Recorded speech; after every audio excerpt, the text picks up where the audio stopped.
मेरा नाम श्रेया है, मेरे प्रोनाउंस है शी हर और मैं वन फ्यूचर कलेक्टिव में सीनियर प्रोग्राम मैनेजर के रूप में काम करती हूँ। Thank you for joining us today. आज ये पैनल बहुत इंटेंशनली रखा गया है। 16 डेज ऑफ एक्टिविज्म एक इंटरनेशनल कैंपेन है जो महिलाओं और लड़कियों के खिलाफ हिंसा, violence against women and girls को चैलेंज करता है। और इस साल थीम है unite, invest to prevent violence against women and girls. जैसे ही हम शुरू करते हैं, मैं ट्रिगर वार्निंग्स देना चाहूंगी। इस पैनल में हम सेक्सुअल और जेंडर बेस्ड वायलेंस, लैंगिक आधारित हिंसा, नेटल फैमिली वायलेंस, जनजात पारिवारिक हिंसा, टेक बेस्ड वायलेंस ये विषय के मामलों पर भी बात करेंगे। Please engage as per your comfort.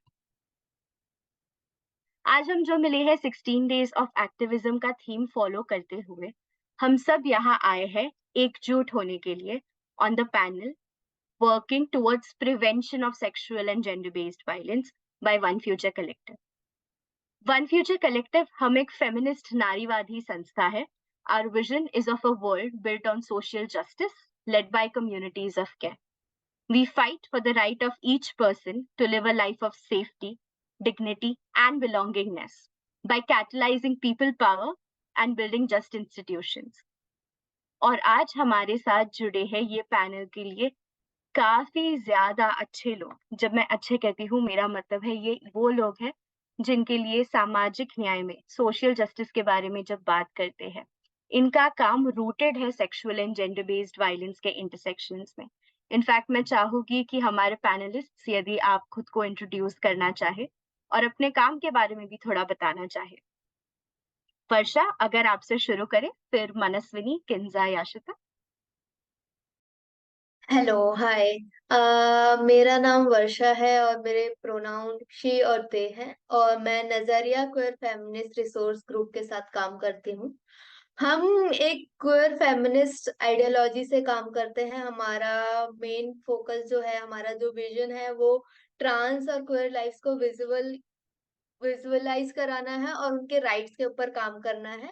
और हम एक रिसोर्स सेंटर भी हैं। हम एक हेल्पलाइन रन करते हैं और एक मेंटल हेल्थ यूनिट चलाते हैं। उसके अलावा हम लीगल हेल्प करते हैं। जो भी लीगल जो हेल्प चाहिए होती है कोई ट्रांस पर्सन्स को, वो हम प्रोवाइड करते हैं। उसके अलावा हम स्कूल और कॉलेजेस में ट्रेनिंग करते हैं, हम कॉर्पोरेट्स के साथ ट्रेनिंग करते हैं और हम एक शेल्टर भी चलाते हैं। हाँ, तो ये हम पूरा एक होलिस्टिक जो क्वेयर एंड ट्रांस लोगों के लिए काम कर रहे हैं, हम इस तरीके का हम काम करते हैं। Thank you. नमस्ते सभी को। मैं बहुत खुश हूँ यहाँ आकर। मेरा नाम मनस्विनी है। मैं प्रोग्राम्स एसोसिएट हूँ पैरिटी लैब पे। पैरिटी लैब एक फेमिनिस्ट एक्सेलरेटर है जो सर्वाइवर्स के ऑर्गेनाइजेशंस को सपोर्ट करता है जो जेंडर बेस्ड वायलेंस के अगेंस्ट काम करते हैं। हम महिला लीडर्स को ढूंढते हैं और उन स्पेशली मार्जिनलाइज्ड कम्युनिटियों से, समुदाय से, और उनको सपोर्ट प्रोवाइड करते हैं, कैपेसिटी बिल्डिंग या उनकी कैपेसिटी को मजबूत करना, उनको कोचिंग देना और थॉट पार्टनरशिप। और हमारा एक कोर बिलीफ है कि हम सर्वाइवर्स जिनको अनुभव है हिंसा का, उनको हम सेंटर करें। और ये हमारी सीईओ मातंगी स्वामीनाथन से आता है, जिनको खुद अनुभव है इस इश्यू का।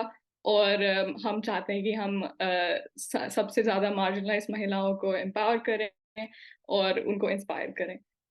और हमारा इस अगस्त में एक काफ़ी बड़ा माइलस्टोन हुआ। हमने अपना फर्स्ट कोहॉर्ट ग्रेजुएट किया ऑर्गेनाइजेशंस का।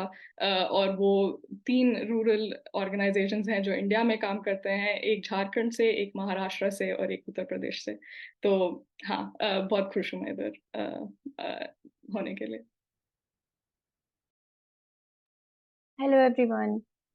Thank you Shreya for giving this space. मेरा नाम किंजा है। मेरे प्रोनाउंस, आप मेरे लिए कोई भी प्रोनाउंस यूज़ कर सकते हैं। मैं वाईपी फाउंडेशन में काम करती हूँ।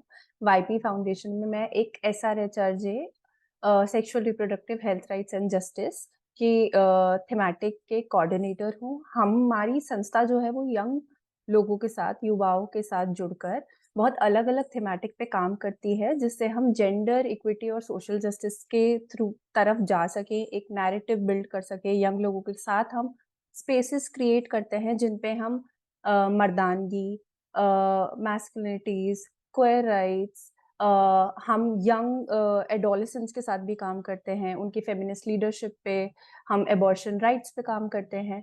तो हम ऐसे बहुत सारे डिफरेंट थीमेटिक्स पे यंग लोगों के साथ एक कम्युनिटी लेड एडवोकेसी अप्रोच के साथ नेटवर्क बिल्ड करना, ये सब बहुत अलग। और हम कम से कम 6 स्टेट्स में काम करते हैं, तो हम डिफरेंट डिफरेंट स्टेट्स में काम करते हैं। हम राजस्थान में काम करते हैं, हम अ, झारखंड में काम करते हैं, यूपी में काम करते हैं। अभी मुझे काफ़ी स्टेट्स याद नहीं आ रही हैं, तो thank you for giving me this space and I hope हम एक दूसरे को अच्छे से जान पाए और समझ पाए, अपनी बात रख पाए। Thank you. Hello, everyone. Thank you so much for having me on this panel, and thank you all to my fellow panelists as well. मेरा नाम याशिता कंधारी है और मैं पॉइंट ऑफ व्यू पे काम करती हूँ। तो पॉइंट ऑफ व्यू में हमारा एक हिंदी हेल्पलाइन है जिसका नाम है टेक सखी, और हम ये हेल्पलाइन पे जो भी लोग ऑनलाइन लिंग आधारित हिंसा का एक्सपीरियंस करते हैं, वो लोग हमें फ़ोन करते हैं और हम उनको रिसोर्सेज देते हैं, उनके जो भी प्रश्न है हमें उसका उत्तर देते हैं। और जो भी डिजिटल सेफ्टी के इश्यूज होते हैं, डिजिटल लिटरेसी के इश्यूज होते हैं, हम लोग उसका मदद करते हैं। तो आप भी सुने होंगे कि बहुत सारे केसेस हैं, जैसे hacking, fake profiles, non consensual image sharing. तो हम लोग ये सब केसेस की हेल्प करते हैं। और हमारे एक व्हाट्सएप पे एक चैटबॉट है और एक IVR सिस्टम भी है जिनसे लोग रिस्पॉन्सेज देते हैं। शुक्रिया, thank you all of our panelists to be here. आज हम सभी यहाँ आए हैं बात करने on working towards prevention of sexual and gender based violence, यानी यौन और लैंगिक हिंसा। And I like to begin by asking कि आप सबके काम में आपकी जर्नीज कैसे रही है जब हम स्पेसिफिकली बात करते हैं हिंसा के खिलाफ, जब काम करते हैं उसमें कैसी चीजें आती हैं, क्या क्या चीजें दिखती है। और मेरे थोड़े स्पेसिफिक सवाल भी होंगे सबसे। वर्षा, मैं आपसे सबसे पहला सवाल पूछना चाहूंगी कि जब सर्वाइवर्स के साथ काम करते हैं, उनके विविध, काफी डाइवर्स और इवॉल्विंग जरूरतें हो सकती है। ऐसे कौन से नीड्स या जरूरतें हैं which you have come across and to what extent were you able to address them? हम जिस तरीके का काम करते हैं, जिस तरीके के हमारे पास हेल्पलाइन पे केसेस आते हैं या किसी भी जरिए से केसेस आते हैं, उसमें ज्यादातर हमने जो देखा है वो नेटल फैमिली वायलेंस के केसेस देखे हैं। जो जन्म परिवार या फिर जो परिवार जन्म के टाइम पे आपका होता है, या अडॉप्शन से भी वो हो सकता है नेटल फैमिली, या आपका जन्म परिवार, उसे हम नेटल फैमिली कहते हैं। और नेटल फैमिली वायलेंस जो हिंसा है उसके केसेस हमारे पास सबसे ज्यादा आते हैं। ज्यादातर ऐसे केसेस होते हैं जैसे कि परिवार में पता चल गया है कि मेरी जेंडर आइडेंटिटी क्या है और मेरी सेक्सुअल ओरिएंटेशन क्या है, तो जैसे हाउस अरेस्ट हो जाता है, कन्वर्जन थेरेपी स्टार्ट हो जाती है, और करेक्टिव रेप्स होते हैं। जो खुद ही परिवार के जो मर्द होते हैं, वो ही जो एफएब लोग, जो फीमेल असाइंड एट बर्थ लोग होते हैं, उनके साथ जो होते हैं करेक्टिव रेप्स होते हैं।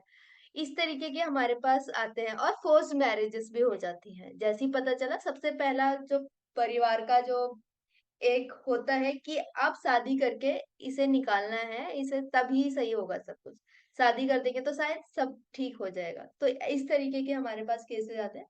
उसके बाद यह है कि हाँ, तो इस तरीके के केसेस आने के बाद कि अब क्या करना है उसमें, ज्यादातर कि कानूनी मदद कैसे करनी है ना। अब जब हाउस अरेस्ट हो गया है तो कानूनी मदद करने के लिए एक सेफ्टी नेट बनाना पड़ेगा, है ना। कि अब वो उसे कैसे निकालें हाउस अरेस्ट की सिचुएशन से, है ना। कि उस पे कोई तुरंत जो मदद मिल सकती है वो है कि या नहीं, वो खुद से निकल सकते हैं या नहीं, है ना। और खुद से नहीं निकल सकते हैं तो क्या कोई ऐसी संस्था है जो उनके आसपास है, उनसे मदद ली जा सकती है, पुलिस से मदद ली जा सकती है। इस तरीके का हम सेफ्टी नेट बनाने की कोशिश करते हैं।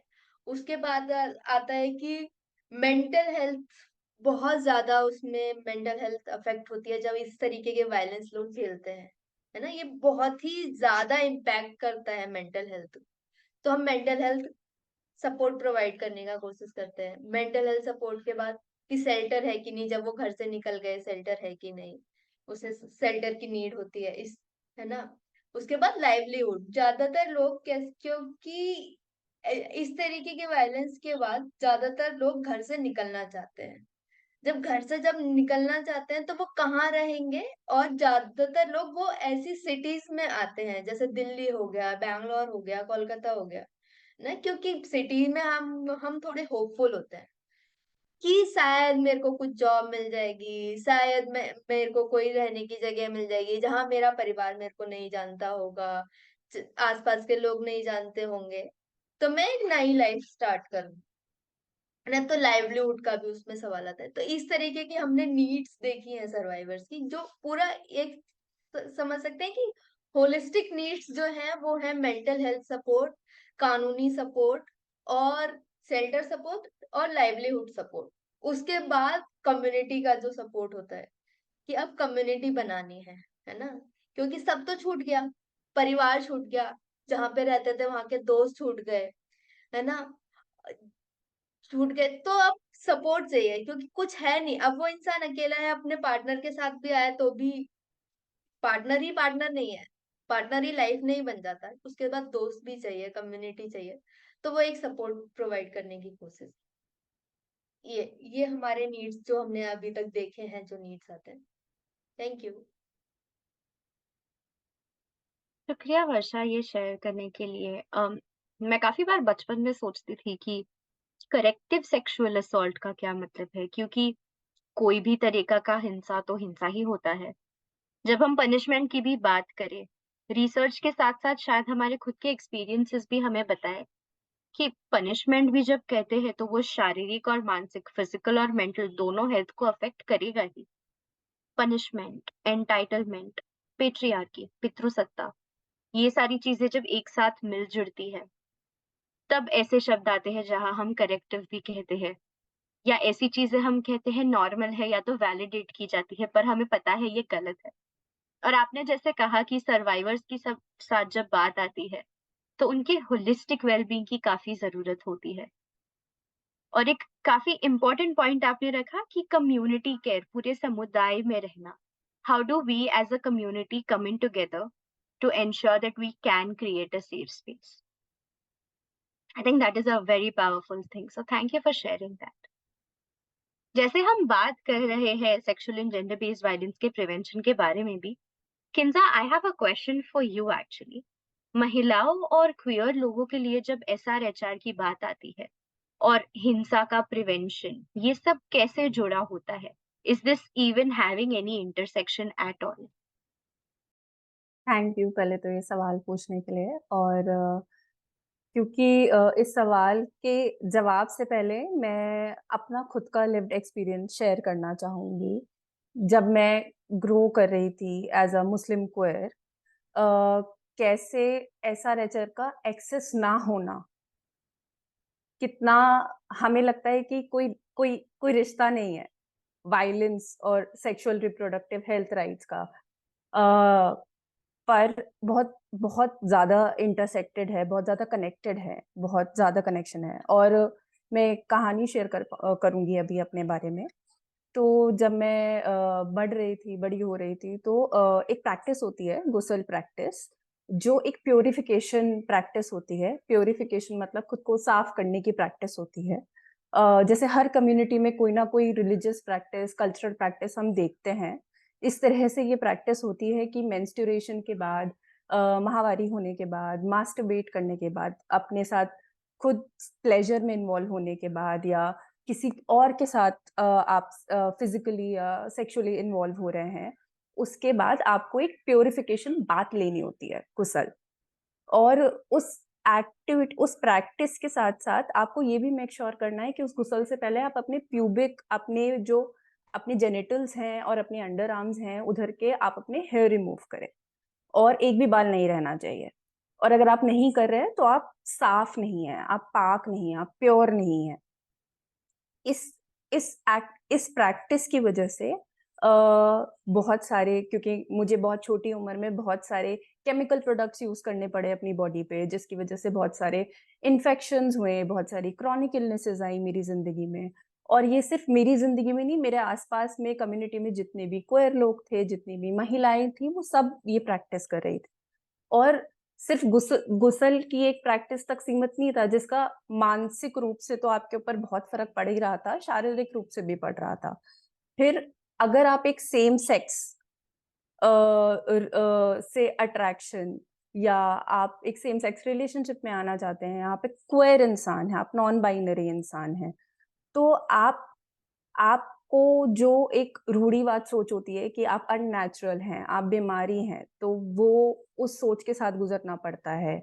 आपको SRHR का एक्सेस ना होने की वजह से आपको कंसेंट, सहमति की नॉलेज नहीं होती है। आपको बहुत सारे वायलेंस एक्सपीरियंस करने पड़ते हैं, आपको हेल्दी रिलेशनशिप्स का मतलब नहीं पता होता, आपको बाउंड्रीज आपकी क्या होती हैं, क्या होनी चाहिए, वो नहीं पता होता है। तो बहुत सारी, और सिर्फ ये ही नहीं, ये तो मेरा एक्सपीरियंस ऑफ इट है, साथ साथ में मेरे आसपास लोगों को, जैसे अबॉर्शन के प्रति हमारे समाज में बहुत अलग अलग तरीके के स्टिग्मा हैं, तो कई लोगों को फोर्स्ड अबॉर्शन एक्सपीरियंस करना पड़ा है, कई लोगों को अबॉर्शन नहीं करने दिया गया है, कई लोगों को फोर्स्ड प्रेगनेंसी एक्सपीरियंस करनी पड़ी है, जब उनके पास गर्भ निरोध कॉन्ट्रासेप्शन का एक्सेस नहीं था, क्योंकि महिलाओं को नहीं दिया जाता, क्वेयर लोगों को नहीं दिया जाता वो एक्सेस। तो इसलिए जरूरी होता है कि हम समझ सके कि उनका क्या रिश्ता है। उस रिश्ते के साथ साथ अब मैं आगे बढ़ना चाहूंगी कि हम इसको प्रिवेंट कैसे कर सकते हैं। तो हमें सबसे पहले तो एड्रेस करना होगा अपनी सोशल कल्चर, ये जो प्रैक्टिसेस हैं जो रूढ़िवाद सोच के साथ है। हमें एजुकेशन सिस्टम का रोल अंडरस्टैंड करना होगा कि कैसे हमारे करिकुलम के अंदर, अगर हम कॉम्प्रिहेंसिव सेक्स एजुकेशन, यौन प्रजनन स्वास्थ्य के ऊपर हम एक शिक्षा करिकुलम में ऐड कर सके, हम वायलेंस प्रिवेंशन से रिलेटेड, जिसमें हम कंसेंट, सहमति, अपनी बॉडी के बारे में, अपने रिश्तों के बारे में समझ पाए, उससे वायलेंस प्रिवेंशन में हम बहुत ज्यादा कंट्रीब्यूट कर सकते हैं। फिर साथ में यंग लोगों को इंक्लूड करना, नैरेटिव बिल्डिंग करनी, यंग लोग हमारे साथ उस नैरेटिव का हिस्सा बने, हमारे साथ डिस्कशन करें कि कंसेंट किस किस तरह की होती है, रिश्ते किस किस तरह के हो सकते हैं, सिर्फ रोमानी रिश्ते नहीं होते, सहमति हर जगह जरूरी होती है, सिर्फ शारीरिक नहीं होती है, बहुत अलग तरीके की सहमति होती है। साथ में हमारी हेल्थ केयर एक्सेसिबिलिटी बहुत ज्यादा जरूरी है, क्वेयर अफर्मेटिव होनी चाहिए, मेंटल हेल्थ अफर्मेटिव होनी चाहिए, जहाँ क्योंकि एक्सेस नहीं मिल पाता है क्वेयर लोगों को हेल्थ केयर का। और साथ में इकोनॉमिक एम्पावरमेंट बहुत जरूरी है। अगर इकोनॉमिक एम्पावरमेंट होगा तो मैं भी एज अ वल्वा होल्डर, एक इंसान जो एक नॉन बाइनरी इंसान है, आसानी से एक्सेस ले सकती हूँ कॉन्ट्रासेप्शन का, और रिप्रोडक्टिव हेल्थ राइट्स जितनी भी सर्विसेज हैं उनका। साथ में हमें मीडिया के थ्रू भी हम बहुत कुछ कर सकते हैं वायलेंस प्रिवेंट करने के लिए, और मैं आगे और शेयर करूंगी, अभी टाइम थोड़ा वो है। तो थैंक यू। अगर कोई सवाल हो तो आप पूछ सकते हो। No, that's okay. Thank you for sharing and trusting this space, Kinza. जब हम sexual and reproductive health rights SRHR यानी यौन और प्रजनन स्वास्थ्य और अधिकारों के बारे में बात करते हैं, ये बातें ही काफी कम होती है हमारे देश में। और आपने कहा कि CSE कॉम्प्रिहेंसिव सेक्सुअलिटी एजुकेशन की काफी ज्यादा जरूरत है। ये भी जानना कितना ज्यादा इम्पोर्टेंट हो जाता है कि ये कोई वेस्टर्न कॉन्सेप्ट नहीं है और सब रिश्तों में सहमति, कंसेंट काफी जरूरी होता है। I also like how you share that ये भी इंटरसेक्शनल होना चाहिए। जो भी हमें सुन रहे हैं, आई have a question for all of you. जब हम कहते हैं कि 16 डेज में बात करते हैं महिलाओं और लड़कियों, इनके ऊपर जो भी हिंसा होता है उसके बारे में। जब हम महिला कहते हैं, is there a certain image coming to our head? Which means, are we only thinking cisgender or heterosexual महिलाएं? What about trans women? What about everyone else in the queer community? क्योंकि queer community in itself is a spectrum. So what does it mean for us जब हम कहते हैं हमें एक ऐसी दुनिया चाहिए जहां हिंसा ना हो, पर जब हम महिला कहते हैं तो उसी के डेफिनेशन में हम थोड़ी हानि पहुंचाते हैं कह के कि कुछ ही महिला है, सब नहीं। Thank you for sharing Kinza. हाँ, मनस्विनी, बस मैं एक पॉइंट ऐड करना चाहूंगी कि गो जब अहेड। हम सीएससी की बात कर रहे हैं और हम एनकरेज कर रहे हैं अलग अलग स्टेक होल्डर्स को इस पे काम करने की, तो हम ये भी ध्यान रखें कि जैसे मैंने अपना एक्सपीरियंस शेयर किया अपनी कम्युनिटी का, ऐसे हर कम्युनिटी का अलग कॉन्टेक्स्ट है। तो हम अपने सीएससी को इस तरह से डिजाइन करें कि हर कम्युनिटी की नीड, जरूरत हम समझ पाए। बस ये, थैंक यू। नहीं, आई थिंक ये काफी इम्पोर्टेंट है। जब हम कहते हैं हम समावेशी तरीके से रहना चाहते हैं, we want to be more inclusive, how do we actually do that? By taking in narratives which is intersectional. जब हम इंटरसेक्शनैलिटी के बारे में बात करते हैं, ये केवल जेंडर पे भी नहीं रुकता है। क्या हम सोच रहे हैं कास्ट के बारे में, रिलीजन के बारे में, क्लास के बारे में?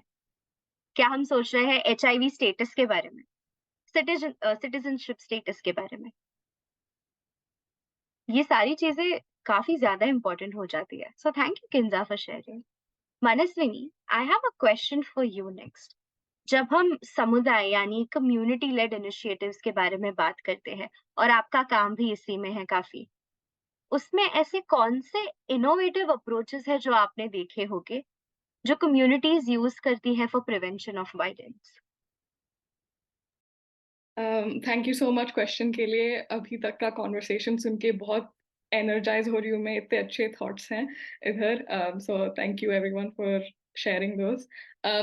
अभी थोड़ी देर पहले ही अभी हमने किंजा के पॉइंट के बाद, और आपने भी श्रेया, आपने रीइंफोर्स किया ऐसे कि वायलेंस एक बहुत कॉन्टेक्स्ट डिपेंडेंट चीज़ है जो हर कम्युनिटी में अलग अलग तरीके से आती है, उभरती है।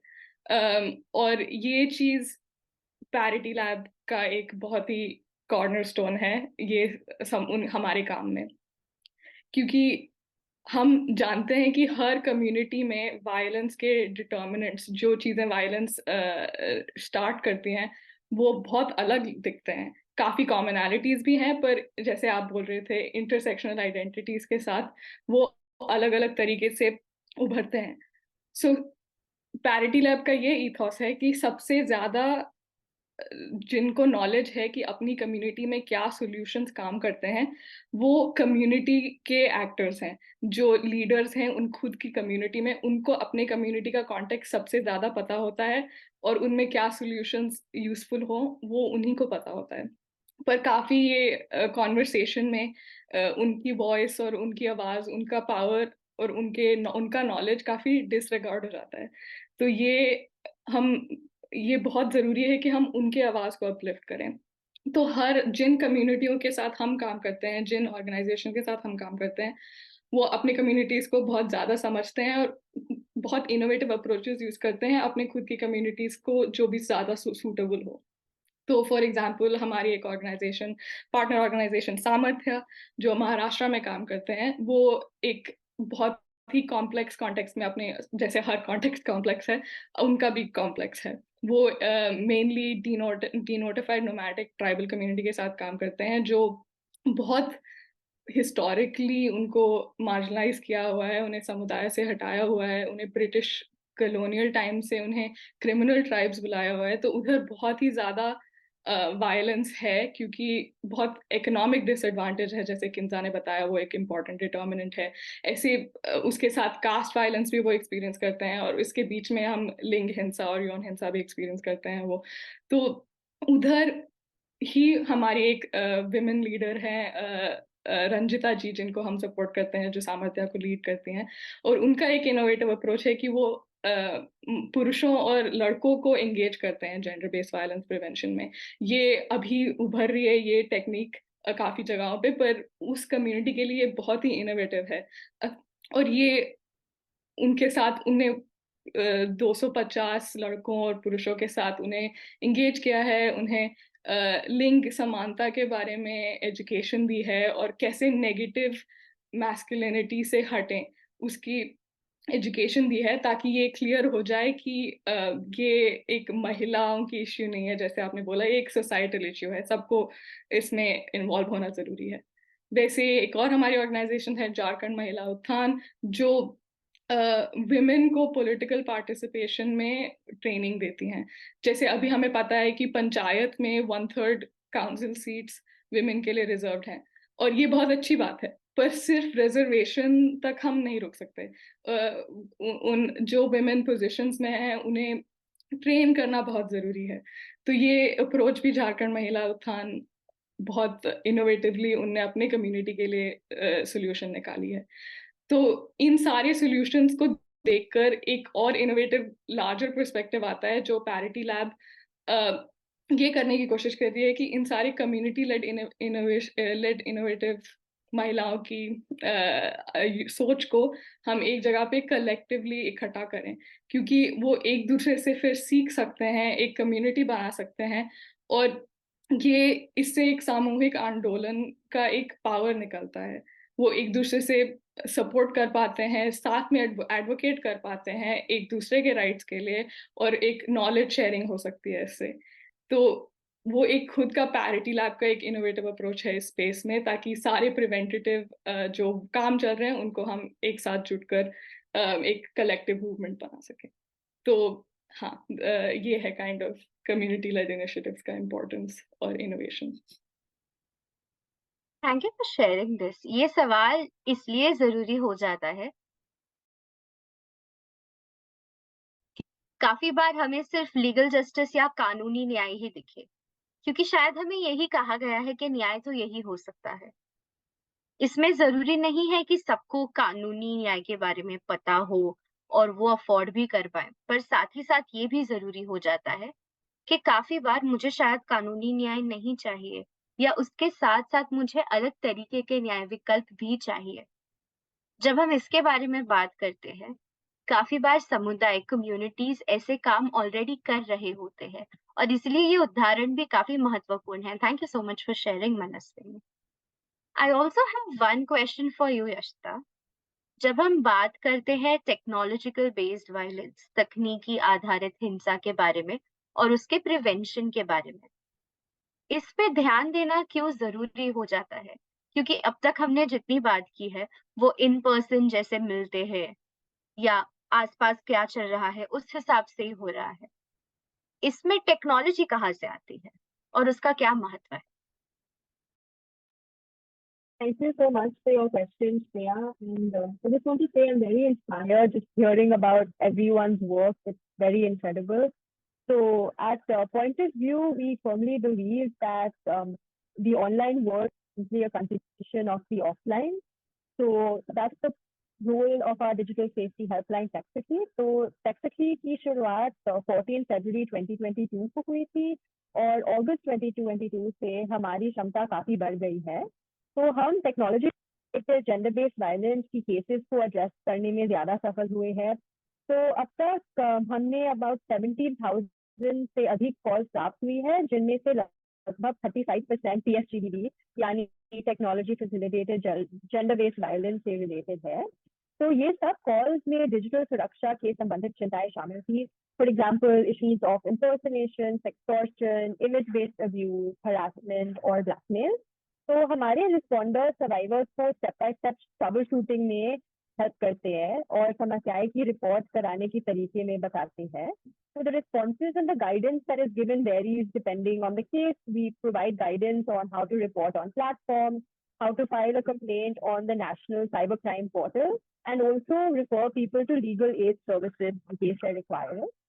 तो हमारी कॉल कराने वालों के अलावा हमारे कम्युनिटी रेडियो पार्टनर्स के माध्यम से भी हर हफ्ते हम एक डिजिटल सुरक्षा पर एक नया एपिसोड रिलीज करते हैं, और हमारी काफी फेमिनिस्ट मीडिया ऑर्गेनाइजेशन के साथ ही पार्टनरशिप है। तो हम सोशल मीडिया भी पोस्ट करते हैं ताकि हम अवेयरनेस बढ़ा सकते हैं। Technology facilitated gender based violence के ऊपर, क्योंकि ये बहुत ही कॉमन समस्या है, लेकिन ज्यादातर लोग इसके बारे में जानते ही नहीं। और besides this, as part of our awareness building activities, we're also keeping a track of the data from the calls and seeing the kinds of cases that are occurring repeatedly.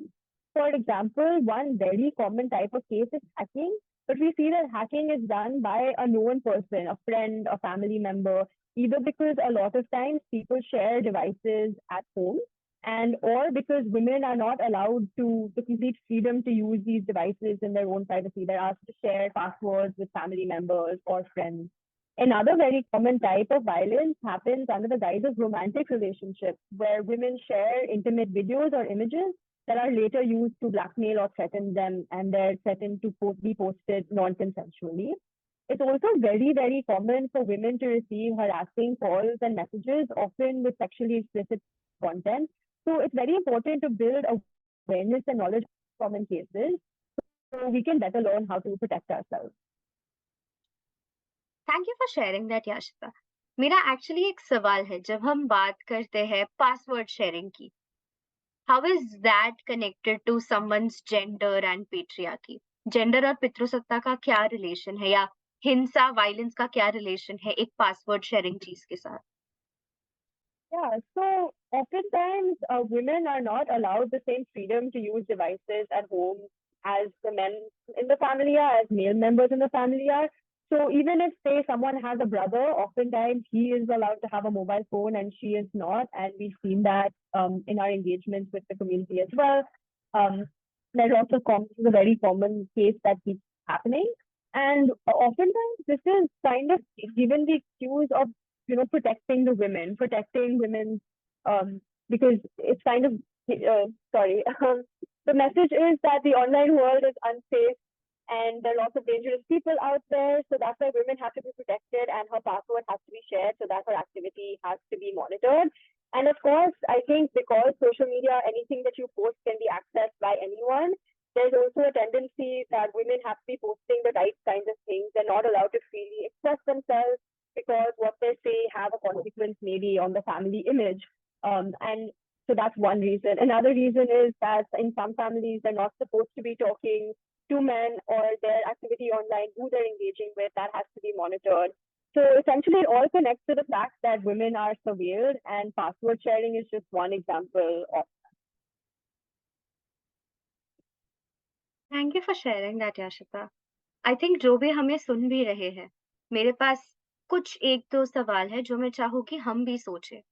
जैसा अभी उन्होंने शेयर किया कि जब हम technological violence, tech based violence के बारे में बात करते हैं, पिछले 10 दिनों में क्या आपके इंस्टाग्राम, व्हाट्सएप, आप जो भी सोशल मीडिया यूज करते हैं, उस पे क्या आपने देखा कि कोई भी एक एक्ट्रेस जो या तो वुमन हो या क्वेयर कम्युनिटी के हो, उनके लिए कुछ कमेंट्स लिखे गए हो? या अभी जो मूवीज आ रही है जैसे एनिमल, या पहले भी जैसे आई थी जैसे कबीर सिंह, ये सब चीजों में जब हम कुछ इंस्टेंसेस देखते हैं, क्या हमें लगता है हाँ ये हानि है बट तो ये नॉर्मल है, या हमें लगता है नहीं ये नॉर्मल ही है, ये कोई भी तरीके की हानि, शोषण, हिंसा बिल्कुल नहीं है? मैं चाहूंगी हम सोचे कि ये सोच कहाँ से, ये विचार कहाँ से आ रही है। अगर हम ऐसे दृष्टि से देखना चाहते हैं दुनिया जहाँ पे सामाजिक न्याय एक रियलिटी हो, where social justice does become a reality, then what does it look like online and also offline? ऐसे कौन से सोशल इंस्टीट्यूशंस है, जैसे ही बच्चा पैदा होता है तब से लेके पूरे एंड तक भी अगर सोचे, हमारी फैमिली में, हमारे खानदान में, हमारे कल्चर में, रिलीजन में, स्कूल्स में, कॉलेजेस में, कार्यस्थल, वर्क प्लेसेस में, हमारा सोशल मीडिया, हमारे कार्टून्स, ये सब चीजें क्या कहते हैं जब हम कहते हैं कि हम चाहते हैं लैंगिक न्याय डेफिनेटली हो, जेंडर जस्टिस डेफिनेटली हो, और हम चाहते हैं कि कोई भी तरीके का हिंसा न हो।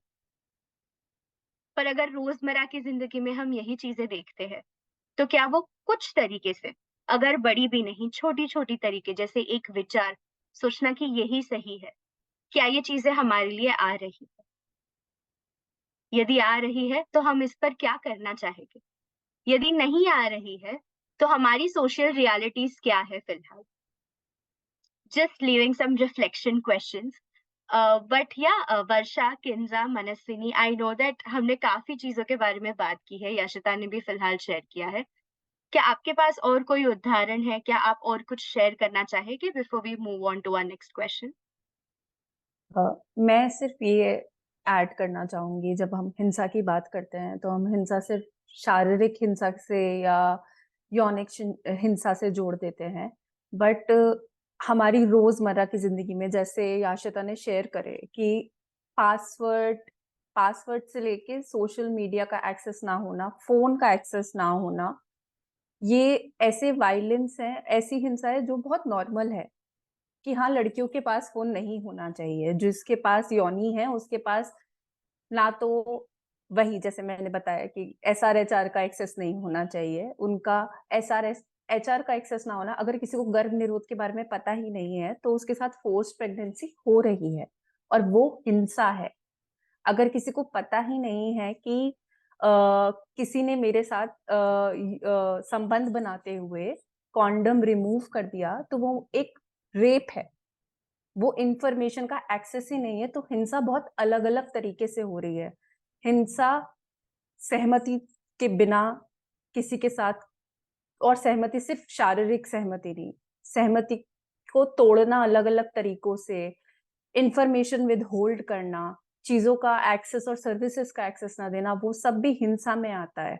और ये सारी हिंसा सिर्फ क्वेयर लोगों की या महिलाओं की, जो मार्जिनलाइज लोग हैं, उन लोगों की मोबिलिटी, उनकी इंडिपेंडेंस कंट्रोल करने के लिए हो रही है। तो हिंसा हमारे हर जगह हो रही है, मूवीज के थ्रू हो रही है, हमारे रील्स के थ्रू हो रही है, व्हाट्सएप के वो पति पत्नी वाले जोक्स के थ्रू हो रही है। तो ऐसे बहुत सारे अलग अलग एग्जांपल्स हैं, but I would like Manasvini to share it. हाँ, थैंक्स किंजा, आपने बहुत अच्छे पॉइंट्स अभी बताए। और इसी से थोड़ा ऐड करके, हिंसा के इतने अलग अलग तरीके हैं, अलग अलग डायमेंशंस हैं, और इसके ऊपर अगर हम और भी आइडेंटिटीज ऐड कर दें जैसे कास्ट या क्लास, उससे वो लिंगिक हिंसा और कास्ट हिंसा, जातिगत हिंसा, सब एक एक दूसरे पे एक इंटरसेक्ट करके एक लेयर से हर एक जगह पे, हर एक कम्युनिटी को एक अलग तरीके से इम्पैक्ट करते हैं। और ये बहुत ही कॉम्प्लिकेटेड हो जाता है फिर ये सोचना कि हम हिंसा को कैसे प्रिवेंट करें, कैसे रोकें बढ़ने से। और इसके लिए ये जानना जरूरी है कि जितने जितने हिंसा के तरीके अलग हैं उतने ही प्रिवेंशन के तरीके भी अलग हैं। हमें हिंसा को काफी अलग अलग एंगल से एड्रेस करना चाहिए ताकि वो ना बढ़े। और ये जैसे अभी अगर हम टेक की एग्जांपल दें, और ये एक हमारे एक कम्युनिटी ऑर्गेनाइजेशन का मैं एग्जांपल दूं, सहजनी शिक्षा केंद्र, वो वो भी एक ललितपुर डिस्ट्रिक्ट में काम करते हैं उत्तर प्रदेश में, और उधर वो काफी दलित महिलाओं के साथ काम करते हैं और सहरिया कम्युनिटी के साथ काम करते हैं, जो बहुत ही अलग अलग लेवल पे बैरियर एक्सपीरियंस करते हैं। वो अपने खुद के परिवार से बैरियर एक्सपीरियंस करते हैं कि लड़कियों को फोन नहीं चाहिए, फोन नहीं होना चाहिए, एजुकेशन नहीं मिलना चाहिए। और फिर उसके बाद वो अपनी खुद की कम्युनिटी से बैरियर एक्सपीरियंस करते हैं, और वो फिर अपर कास्ट कम्युनिटी से भी बैरियर एक्सपीरियंस करते हैं। तो ये इन सारे बैरियर्स को हटाने के लिए सिर्फ एक अप्रोच इज नॉट इनफ। तो सहजनी शिक्षा केंद्र वो ग्रास रूट्स पे काफी अलग अलग प्रोग्राम्स रखते हैं। वो एजुकेशन पे काम करते हैं, पर वो जैसे डिजिटल लिटरेसी वगैरह पे भी काम करते हैं, ताकि लड़कियों को और मार्जिनलाइज्ड लोगों को मिले एक्सेस, पता लगे कि टेक्नोलॉजी क्या है, उससे कैसे वो कर सकें अपना बढ़ावा, वो एजुकेशन कैसे कर सकें। तो ये अलग अलग तरीके से मल्टीपल एंगल्स से टैकल करना बहुत बहुत जरूरी है। जितने ही हिंसा के तरीके उतने ही प्रिवेंशन के तरीके। Thank you. I think Manaswini, आपने जो अंत में कहा, जितने हिंसा के तरीके हैं उतने शायद प्रिवेंशन के भी तरीके हो सकते हैं, that is going to stay with me. But I also know, Kinza, आपने शेयर किया कि जब हम बात करते हैं हानि या कोई भी तरीके की हिंसा की। काफी बार आएगा शारीरिक या यौन, विच इज फिजिकल या sexual violence in our mind, क्योंकि समाज में यही कहा जाता है ना, अरे ये हिंसा है। क्योंकि जब हम मौखिक हिंसा, वर्बल या आर्थिक, इकोनॉमिक वायलेंस, ये चीजें जो हमारे कानून ने भी कहा है होती है, which is basically PWDV, protection of women's against domestic violence act, उसमें भी कहा गया है कि आर्थिक, मौखिक ये भी अगर हिंसा होता है तो ये भी एक तरीके का हिंसा है। पर हम ये भी सोचते हैं कि हम सब क्योंकि इस फील्ड में काम करते हैं, हमें पता है कि काफी लोग शायद न जाना चाहे कह के कि अरे ये कुछ मौखिक हिंसा थोड़ी है, ये तो रोजमर्रा की बात है। And I think that is where the shift needs to happen, क्योंकि सहमति को तोड़ना, if I said yes something today, doesn't mean I have given consent हमेशा के लिए।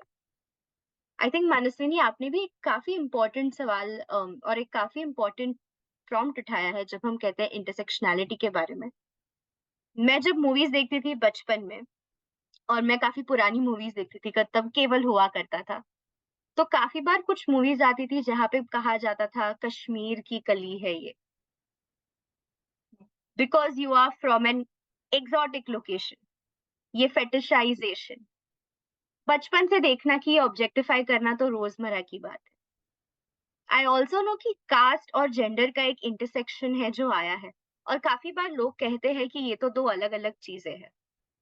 So how does everyone here in the panel think it's connected? Because फिर ही हम देख पाएंगे कि जब हम प्रिवेंशन की बात करते हैं, what does that look like, जब हम कहते हैं कि हम यहाँ पे नारीवादी है, हम सब फेमिनिस्ट है, हम चाहते हैं कि जब हम एक साथ काम करें प्रिवेंशन के लिए, कोई भी तरीके का हिंसा हो उसके खिलाफ, तो why do these identities do they intersect? What does it look like? क्योंकि आई नो हम सब ने उदाहरण दिए हैं, बट वो रियलिटी में फिर कैसे दिखता है? Would anyone like to go? Yes, क्योंकि मैं बहुत एक्साइटेड हो गई थी आपकी बात सुन के। तो जैसे मनस्विनी ने कास्ट की बात करी और आपने कश्मीर की कली का एग्जाम्पल दिया, साथ ही साथ में जो अभी भी हम देख रहे हैं, सिर्फ हमारे कंट्री में नहीं, हम सब देशों में देख रहे हैं, ये सिर्फ कास्ट पे सीमित नहीं हो रही है, या सिर्फ एक एग्जॉटिक स्पेस पे सीमित नहीं हो रही है, वो फेटिशाइजेशन वो धर्म पे हो रही है, वो वो धर्म से लेके रंग के ऊपर हो रही है, आप किस रेस से बिलोंग करते हैं उस पे हो रही है, और वो इतनी ज्यादा डीप रूटेड है कि बहुत आसान है अपनी कम्युनिटी की महिलाओं को पूजा के दर्जे पे रखना और फिर दूसरी कम्युनिटी की महिलाओं को फेटिशाइज करना।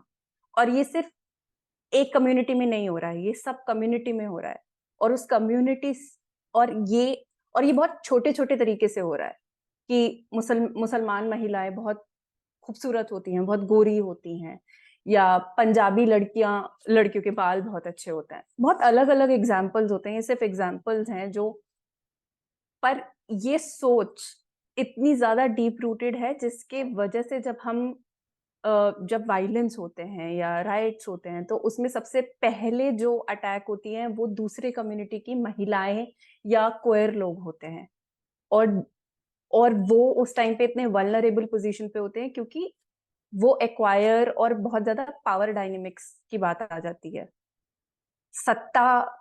और ये बहुत अच्छे से मानसविनी ने समझाया कि सत्ता कैसे ब्रेक डाउन हो रही है।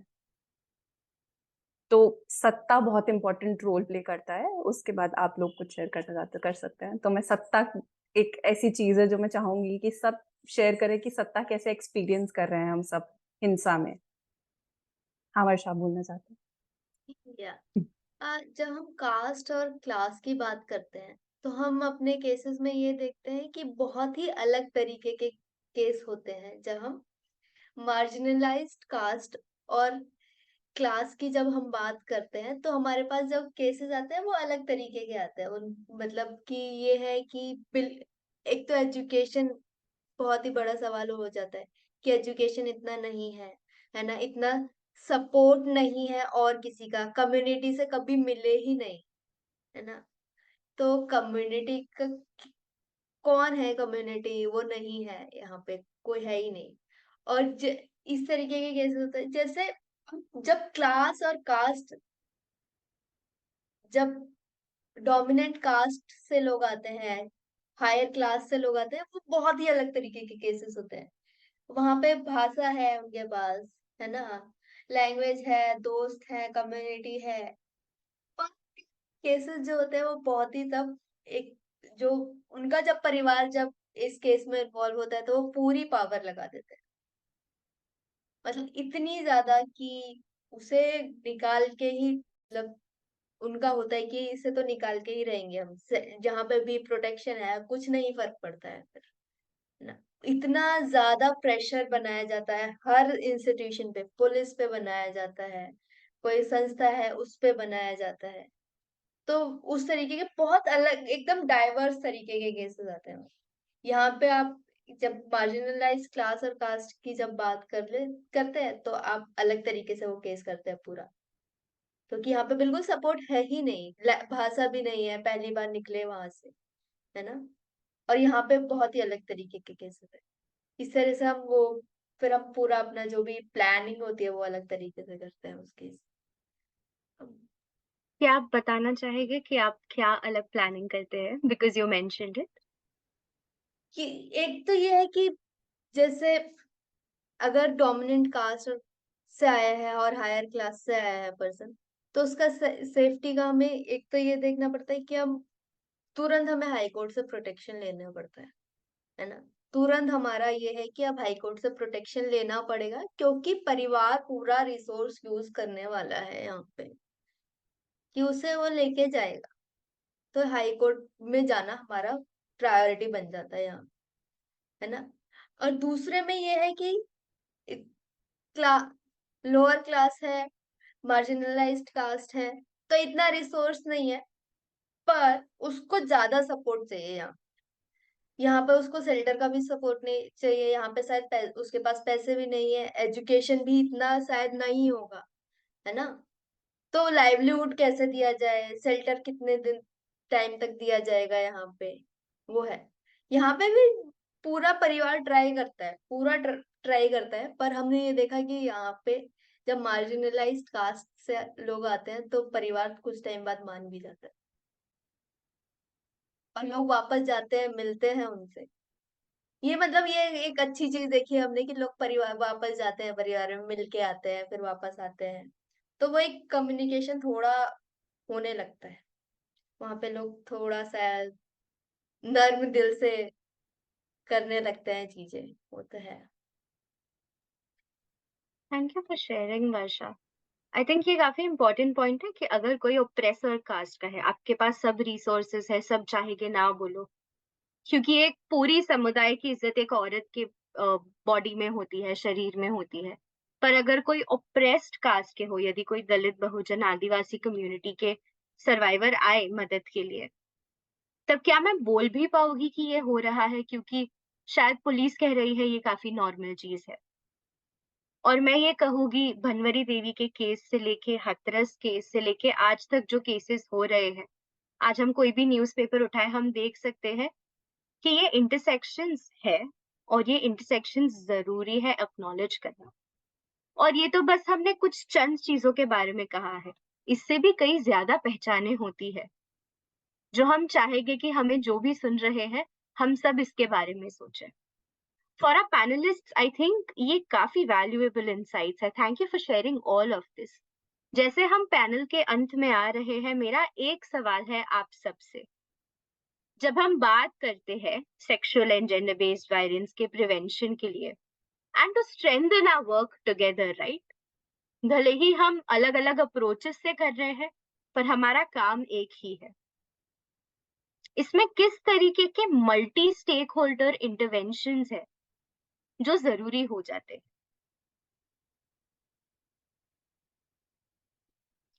Varsha, if you want to continue, then Manaswini, Kinza, Yashita.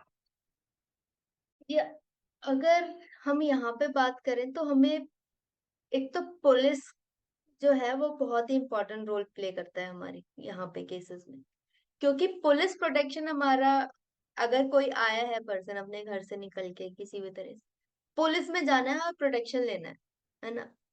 तो पुलिस का वो ट्रेनिंग भी होना चाहिए, जो कि नहीं होता ज्यादातर, मद्रास हाई कोर्ट के जजमेंट ने बोला है कि हाँ होना चाहिए, ट्रेनिंग होना चाहिए पुलिस का, पर होता नहीं है। तो हम दिल्ली में कुछ पुलिस स्टेशन के साथ करते हैं, है ना, special police for women and child के साथ हम कर रहे हैं, पर हर हर जगह तो नहीं हो सकता। ये तो गवर्नमेंट की जिम्मेदारी है कि वो पुलिस के साथ ट्रेनिंग करे, उन्हें सेंसिटाइज करे कि हाँ क्वेयर एंड ट्रांस लोगों के पास आपके केसेस आपके पास आएंगे और उसको किस तरीके से आपको संभालना है ना। जब पति कोई हिंसा करता है ना, और एक परिवार जब हिंसा करता है, जब आपका जन्म परिवार या जो नेटल परिवार है या फिर जो अडॉप्शन से जो भी परिवार है जो आपका है परिवार, वो हिंसा करता है, तो इसको पुलिस अलग अलग तरीके से समझती है। पुलिस ये है कि पति कर सकता है, पति का परिवार कर सकता है हिंसा, पर परिवार जो आपका नेटल फैमिली है वो आपके भले के लिए हिंसा कर रहा है ना, तो वो है कि वो परिवार का ही साथ देती है पुलिस, हमेशा से वो परिवार का साथ देती है, क्योंकि जब तक प्रेशर ना बनाया जाए उनके ऊपर कि नहीं आप जो कर रहे हैं वो गलत है, तब तक वो परिवार का ही साथ देगा। तो एक तो पुलिस का ट्रेनिंग होना चाहिए। बाकी ये है कि जो फेमिनिस्ट शेल्टर होम्स है ना, वो क्वेयर एंड ट्रांस लोगों को रखते हैं या नहीं रखते वो भी सवाल है ना, कि कितने फेमिनिस्ट शेल्टर होम बस सिसहेड वुमन को ही रखते हैं, है ना? हमने बहुत यहाँ पे इशू देखा है कि कई लोग रह रहे हैं, लेस्बियन वुमन शेल्टर होम में रह रही है, फिर हमें फोन आता है कि हमारे पास ऐसे लेस्बियन कपल है, पर और जो रेजिडेंट है वो अनकंफर्टेबल हो रहे हैं, इसलिए क्या आपके शेल्टर में जगह है क्या? पर वुमन तो वो भी है, लेस्बियन वुमन तो वुमन है। आप वुमन के साथ जब कह रहे हैं कि आप वुमन के साथ काम करते हैं, तो आप लेस्बियन वुमन के साथ काम क्यों नहीं कर रहे, है ना? बाकी ये है कि मेंटल हेल्थ सपोर्ट जो दिया जाए, है ना।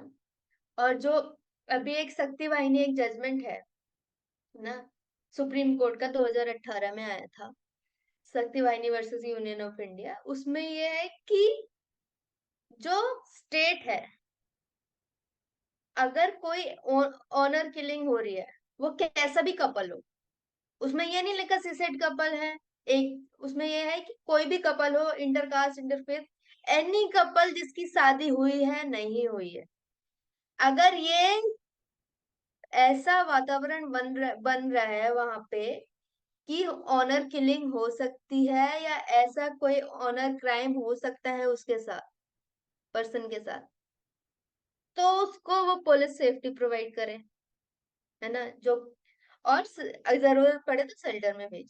तो ये प्रिवेंटिव में आता है, ये प्रिवेंशन होना चाहिए, और ये हर स्टेट में जो है वो लागू होना चाहिए, और उस जो शेल्टर है वो department of social welfare provide करेगा। ये एक स्टेक होल्डर है डिपार्टमेंट ऑफ सोशल वेलफेयर, जो कि अभी दिल्ली और गुजरात में तो शायद शेल्टर होम बन गए हैं, दिल्ली में तो फंक्शनल भी है इंटरकास्ट और इंटरफेथ कपल के लिए, एक क्वेयर कपल भी रहा है दिल्ली में ये गवर्नमेंट शेल्टर होम में, गुजरात में शायद एक इंटरफेथ कपल रहा है, पर ऑल स्टेट्स में नहीं है बाकी, जबकि ये हर डिस्ट्रिक्ट में होना चाहिए।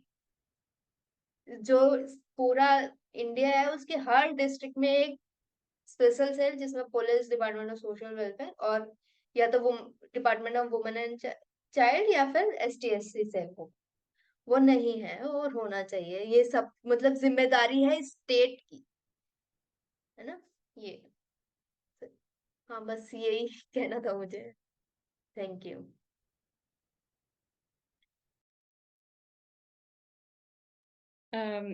हाँ, थैंक यू सो मच वर्षा, आपके थॉट्स बहुत अच्छे थे एंड उन पे मैं थोड़ा बिल्ड करना चाहती हूँ। जैसे आपने शेल्टर होम्स की बात करी और आपने बहुत अच्छा पॉइंट निकाला कि क्वियर एंड ट्रांस इंडिविजुअल्स बहुत डिस्क्रिमिनेशन फेस करते हैं, और इसका एक ये काइंड ऑफ इश्यू हमने पैरिटी लैब में भी देखा है कि बेसिक क्राइसिस रिस्पॉन्स रिसोर्सेज बहुत अवेलेबल नहीं है। जैसे एक barrier to accessibility gender identity या सेक्सुअल आइडेंटिटी है, वैसे ही रूरल या जोग्राफिकल लोकेशन भी एक बहुत बड़ा बैरियर है। काफ़ी जो क्राइसिस रिस्पॉन्स के जितने हैं रिसोर्सेज वो ऑलरेडी कम हैं, और उनकी क्वालिटी भी काफ़ी उतनी अच्छी नहीं है, पर वो उनका प्लेसमेंट भी काफ़ी अर्बन एरियाज में रहता है जो रूरल लोग एक्सेस नहीं कर पाते। और अभी हमने रिसेंटली एक मैपिंग प्रोजेक्ट निकाला where we were trying to see कि क्या क्राइसिस रिस्पांस रिसोर्सेज अवेलेबल हैं, और बहुत ही ज़्यादा कम है ये एक्सेसिबल। तो ये क्राइसिस रिस्पांस का क्या मतलब हुआ, वो उसमें भी बहुत अलग अलग टाइप का सपोर्ट चाहिए। जैसे एक हमने देखा कि न्याय या लीगल एस्पेक्ट से हमें सपोर्ट चाहिए होता है जिनने वायलेंस एक्सपीरियंस किया, पर उनको मेंटल हेल्थ सपोर्ट भी चाहिए होता है। जैसे वर्षा ने बोला, उन्हें इमीडिएट हेल्थ केयर एक्सेसिबिलिटी चाहिए फिजिकल हेल्थ के लिए, उन्हें शेल्टर की ज़रूरत है, उन्हें फूड की ज़रूरत है, लाइक हर ट्रांसपोर्ट की भी ज़रूरत है अगर कहीं से एक्सेसिबिलिटी की अगर हमें इम्प्रूव करना है वो। तो इसलिए ये ज़रूरी है कि हर सेक्टर साथ में मिलके क्राइसिस रिस्पांस और प्रिवेंशन दोनों पे काम करे। और एक लाइक ब्रॉडर पर्सपेक्टिव में काफ़ी ग्रासरूट्स ऑर्गेनाइजेशंस जो हैं वो बहुत ही ट्यून्ड इन है अपनी कम्युनिटीज और कॉन्टेक्स्ट पे। तो उनको पता है कि सबसे ज़्यादा अच्छी रिसोर्सेज कहाँ हैं, किसको कैसे लेवरेज करना है, पर उनके पास भी रिसोर्सेज कम है, वो बहुत रिसोर्स कंस्ट्रेंट्स में ऑपरेट करते हैं। तो ये ज़रूरी है कि प्राइवेट और पब्लिक इन्वेस्टमेंट और कोलैबोरेशन हो ग्रासरूट्स एक्टर्स के साथ, जो जैसे जिन सर्वाइवर लेड ऑर्गेनाइजेशंस को हम सपोर्ट करते हैं उनका वो ऑलरेडी बहुत इम्पैक्ट करते हैं अपनी कम्युनिटी को, और वो फर्स्ट रिस्पॉन्स करते हैं। जो भी जिसने भी वायलेंस एक्सपीरियंस किया है वो उनके पास आता है और वो इमीडिएटली उन्हें सपोर्ट करते हैं। तो ये ज़रूरी है कि हम उनके स्किल और नॉलेज को लेवरेज करें और उसमें हर जगह से इन्वेस्टमेंट जाए और उनको हम अपलिफ्ट करें, उनको हम उनकी वॉइस को हम सेंटर करें, हम उन्हें एक बहुत ही अच्छा मेटाफोर है जैसे हम उनके लिए स्टेज बनाएं और वो लीड करें। क्योंकि रिसोर्सेज उनके पास नहीं है, पर नॉलेज और पावर और कॉन्टेक्स्ट का अंडरस्टैंडिंग और खुद के एक्सपीरियंस, सर्वाइवर के एक्सपीरियंस का नॉलेज उनके पास है। तो हम उन्हें रिसोर्सेज दें हर जगह से, हर सेक्टर से, और वो उसको लेकर आगे अपनी कम्युनिटीज को बहुत इम्पैक्ट करें और मिलके एक फेमिनिस्ट मूवमेंट बने हर ग्रासरूट्स लेवल से। ये बहुत ज़रूरी है कि हाँ, हर सेक्टर से उन्हें सपोर्ट मिले उनके काम में। I would like to add that. Thank you for it. Kinza, Yashita. Thank you Manasvini. मैं शुरू करना चाहूंगी उनके स्टेटमेंट से। जैसे उन्होंने कहा था कि प्रिवेंशन भी बहुत अलग अलग तरीके के होते हैं, तो जब हम प्रिवेंशन की बात कर रहे हैं हिंसा से, तो सबसे पहले यूजुअली ऐसा होता है कि हम सिर्फ जब जेंडर बेस्ड वायलेंस की बात करते हैं तो या हम सिर्फ महिलाओं के साथ काम कर रहे होते हैं, हम एक्चुअली और लोगों को इंगेज ही नहीं कर रहे होते हैं उन कॉन्वर्सेशंस में या उस कैंपेन में। तो हमारे लिए जरूरी है कि हम मेन एंड बॉयज को इंक्लूड करें, फिर और उनको इंक्लूड करें not for the sake of it, हम उन्हें इंक्लूड करें ताकि हम उन्हें उस नैरेटिव बिल्डिंग में लाए। हम कंसेंट की बात करें, हम प्लेजर की बात करें, और हम सिर्फ मेन और बॉयज को भी ऐसे ना देखें कि वो like they are the sole predators और दे आर द सोल वही हैं जो हिंसा कर रहे हैं। हम उन्हें पितृसत्ता के बारे में समझाएं कि पितृसत्ता कैसे हिंसा उनके साथ भी कर रहा है, एक पूरा स्ट्रक्चर, एक पावर स्ट्रक्चर कैसे सबके साथ हिंसा कर रहा है। तो उसके साथ साथ फिर हम एजुकेशनल इंस्टीट्यूशंस को टारगेट करें, जिसमें हम यूनिवर्सिटीज को पार्ट बनाएं, हम स्कूल्स को पार्ट बनाएं, हम स्टूडेंट यूनियंस को पार्ट बनाएं, हम प्रोफेसर्स को उसमें ऐड करें। फिर हम यूथ इंगेजमेंट रखें, क्योंकि जब युवा अपनी बात खुद रखता है, जैसे आपने बोला कि हम वो रिसोर्सेज दे सकते हैं, हम स्किल्स दे सकते हैं, बट एक्सपीरियंसेस उनके हैं, राइट्स उनके हैं, नीड्स उनके हैं। तो वो अप्रोच होनी चाहिए कि हम सिर्फ को क्रिएट कर रहे हैं स्पेस, हम ओन नहीं करें, हम ओनरशिप नहीं ले सकते उनके एक्सपीरियंसेस की। फिर पेरेंट एंगेजमेंट, जो कि मेरे खुद के काम में भी बहुत ज्यादा यूजफुल रहा है। जब भी हम सेशंस लेने जाते हैं तो हम मेक श्योर करते हैं कि हम पेरेंट एंगेजमेंट रखें। पेरेंट एंगेजमेंट भी बहुत फन इंटरैक्टिव सेशंस होते हैं जिनमें हम पेरेंट्स को पूरी इंफॉर्मेशन देते हैं कि हम किस मुद्दे पे बात करने वाले हैं, हम किस तरह से हमारा सेशन डिजाइन हुआ है, और उससे पहले हम उनके एक्सपीरियंसेस जब वो युवा थे कैसे थे, और कैसे उनके पास जब ये इंफॉर्मेशन नहीं थी, उस इंफॉर्मेशन की लैक ने उनकी जिंदगी पे इम्पैक्ट किया है। तो वो फिर हमारे साथ जुड़ के अपने अपने जितने भी युवा हैं उन सबको इंक्लूड करते हैं उस नैरेटिव बिल्डिंग में। तो पेरेंट एंगेजमेंट बहुत जरूरी है। जैसे वर्षा ने भी शेयर किया कि पेरेंट बहुत बड़ा एक एक इंस्टीट्यूशन है, एक फैमिली बहुत बड़ा इंस्टीट्यूशन है जहां से हिंसा होती है, और वहां की एक्सेप्टेंस इज वेरी इंपॉर्टेंट। तो वो साथ में क्रॉस सेक्टर पार्टनरशिप अपनी हेल्थ को लेके, जस्टिस को लेके, सोशल सर्विसेज को लेके, आशा वर्कर्स को इंक्लूड करना, हेल्थ जितने भी हेल्थ प्रोवाइडर्स हैं, डॉक्टर्स हैं, नर्सेज हैं, ऑडिट करना कि कौन सा हमारा सरकारी जो हमारे different different services health care providers हैं या हमारे प्राइवेट सेक्टर में भी हैं, कौन से ऐसे स्पेसेस हैं जो सेफ हैं एक्सेस के लिए जब हम एक्सेस करने जा रहे हैं, क्योंकि वहां से भी वही फर्स्ट रिस्पॉन्डर होते हैं वो कई बारी वायलेंस के। तो वो सेंसिटिविटी होनी बहुत जरूरी है। और साथ में जैसे हम सब इस बात पे बात करें कि एक सपोर्ट सिस्टम सर्वाइवर्स के लिए होना बहुत जरूरी है, मेंटल हेल्थ प्रोफेशनल्स का।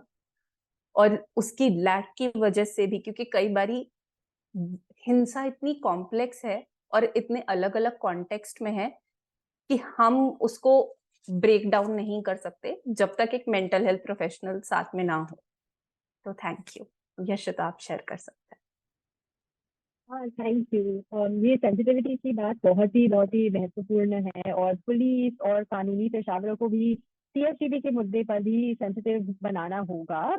और मुझे लगता है कि टीएचसीबी को एड्रेस करने के लिए platform should also be have there should be efforts to make platforms accountable as well to prevent violence, because often on social media there's a lot of hate speech, violence that goes unchecked, certain content that is uploaded that they take a long time to actually take down.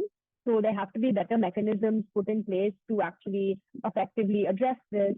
And हम लोग पहले बात कर रहे थे कि how does caste and class impact this, और in the case of TSGBV especially, this is very significant because often people who belong to oppressor caste or upper class have the resources and also have digital literacy to be able to deal with these problems. They know what to do in this case. And it's also much less intimidating to actually get solutions to this, such as by reporting on the cybercrime portal, for example, or going to the police. It's much more accessible, it's much more easy. Oftentimes, we see that even the reporting mechanism is just so complicated and so cumbersome that people give up, or it just seems like too much of an effort, so they don't actually take it forward. So it's very important to kind of take away the stigma around it first, and then also to just make the reporting process a lot easier and to build awareness around it. And then besides building awareness about the reporting process itself, it's like I was sharing earlier as well, it's important to build awareness about the types of cases that happen and things that people need to watch out for. Like, for example, if there's a too good to be true financial scheme, or if someone calls you up promising large sums of money, it's most often than not a scam or a fraud case, and it's not true. And that kind of basic level of digital literacy is extremely important so that people do not get swayed and then scammed in that way.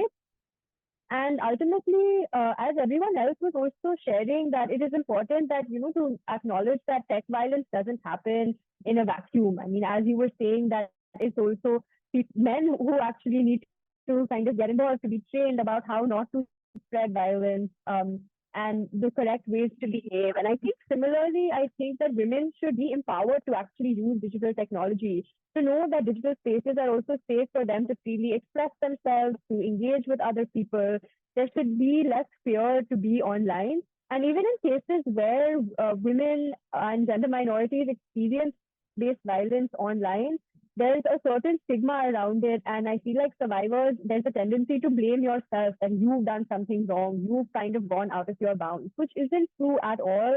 And I think that the stigma around that is really, really important to break that and to spread awareness about it. And I think only then can we find ways to end sex-facilitated gender-based violence and also gender-based violence more broadly. And just the last point that I also want to add is that very often it's a continuum, and online violence is just a continuation of offline violence. So in many of our cases, we've observed that, say, for example, it's an ex-husband who has come and now is threatening their ex-wife or has hacked into their phone. It's an ex-boyfriend who wants to kind of threaten their ex, releasing old intimate pictures. So it's important to address violence both online and offline because it's impossible to do just one thing. It's all connected.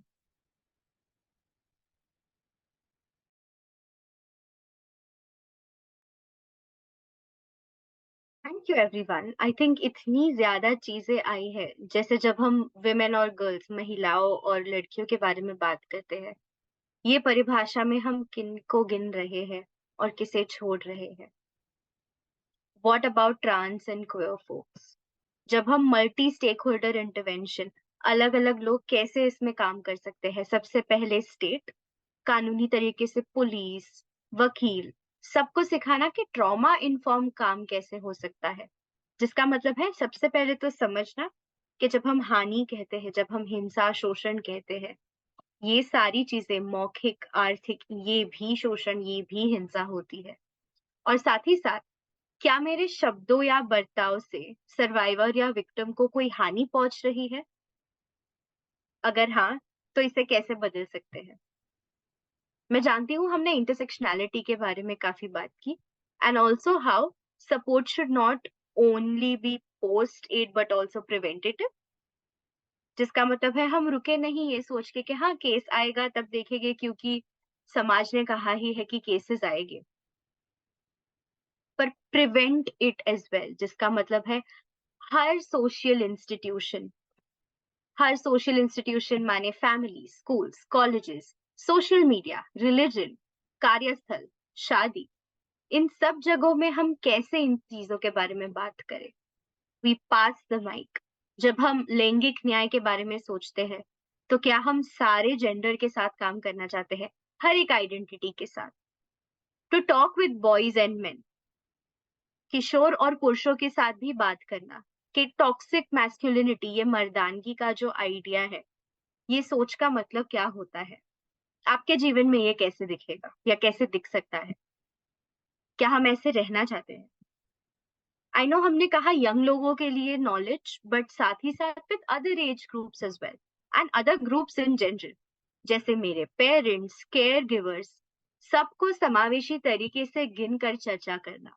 Medical professionals जैसे doctor, nurse, therapist, जितने भी सामाजिक कार्यकर्ता, जितने भी social workers हो, आज हम सब किसी ना किसी तरीके से ऑनलाइन भी है। कौन से एक्टर्स और एक्ट्रेसेस ट्रोल हो रहे हैं और क्यों हो रहे हैं? और एक्टर्स एक्ट्रेसेस छोड़िए, मेरे फ्रेंड्स, मेरे दोस्त या जिन लोगों के साथ मैं सोशल मीडिया पे कनेक्टेड हूँ या मेरा social media, am I being a little cautious because social media is not the same for everyone? I would also like to add that this is a possibility to practice trauma-informed care in everyday life, but to also not see everything in binary. जब अगर समाज कहता है कि हमेशा पुरुष मारेगा और हमेशा महिला के साथ ही होगा, ये बाइनरी हमेशा नहीं काम करती है। Gender in itself is a spectrum and there are many possibilities here, but what does it mean जब हम किसी को बिलीव करते हैं और किसी का मजाक उड़ाते हैं, या किसी को बिलीव नहीं करते हैं और किसी का मजाक उड़ाते हैं? To also believe survivors and to not believe तू हाँ कर या ना कर, तू है मेरी Kiran, this is not funny anymore, this song does not work, most of Bollywood does not work, most of social media does not work. And I think I speak for all our listeners जो भी हमें सुन रहे हैं कि ये काफी जरूरी चर्चा है, और साथ ही साथ there are a lot of reflections and thoughts for all of us to go back to. वर्षा ने जैसे शेयर किया था कि जब हम जन्मजात पारिवारिक यानी नेटल फैमिली वायलेंस के ऊपर बात करते हैं, हमें एक होलिस्टिक वेलबींग चाहिए, बट सिर्फ इंडिविजुअल नहीं, साथ ही साथ समुदाय, कम्युनिटी भी कैसे काम कर सकता है इसमें। किंजा ने जब कहा कि इंटरसेक्शनली तो देखना है, पर साथ ही साथ क्या हम ये भी देख रहे हैं कि इंटरसेक्शनली भी हम एक से ज्यादा विभिन्न पहचानों को गिन रहे हैं कि नहीं। आई थिंक मनस्विनी, आपने भी जब कहा कि सर्वाइवर्स की इन जो आइडेंटिटीज है, क्या हम गिन चुन के कह रहे हैं कुछ कुछ आइडेंटिटीज? हम कौन सी पहचानें नहीं ले रहे हैं, कौन से कम्युनिटीज के एक्सपीरियंसेस नहीं सुन रहे और क्यों नहीं सुन रहे? और आखिर में आशिता, जब आपने कहा कि रोजमर्रा की जिंदगी में भी जब हम ऑनलाइन प्रैक्टिसेस के बारे में बात करते हैं, तो ये भी कैसे हिंसा हो सकता है? मैं एक बार फिर कहना चाहूंगी, थैंक यू सो मच आने के लिए। This has been a very very reflective panel for all of us.